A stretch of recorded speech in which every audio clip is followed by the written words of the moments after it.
எது நடந்தாலும் அது இறைவன் சித்தம். மோடி இந்த அளவுக்கு உயர்ந்திருக்கிறதுனா தலையெழுத்து. கடவுள் நினைச்ச கணப்பொழுதுல எதை வேணாலும் மாட்டிடுவார் சார். இந்தியா முழுவதும் வீசியது மோடி அலை. ஆனால் அதையும் மீறி தமிழ்நாட்டிலே துளித்திருக்கிறது 37 இடங்களில் வெட்ட இலை. ஏன் இப்படி தொடர்ந்து அடுக்கடுக்கான தோல்விகள்? அவர் இந்த உலகத்துக்கு ஏதோ ஒரு முக்கிய செய்தி சொல்ல வர்றாரு, அவர் கொஞ்சம் சொல்ல விடுங்க. நான் MA history plus political science. எனக்கு ஒரு தொலைநோக்கு சிந்தனை இருந்தது. நீங்க பாக்குற கட்டம் வேற, நான் பார்த்த கட்டம் வேற.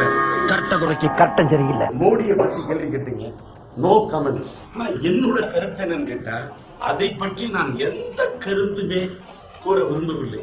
இப்ப are you able to understand the meaning of this line? ஐயோ அத சொல்லுங்க சார். 5-6 இடியாப்பத்தை கொசகொசன் போட்டு கையில கொடுக்கிற மாதிரியே இருக்கு. புரியுற மாதிரி சொல்லுங்க.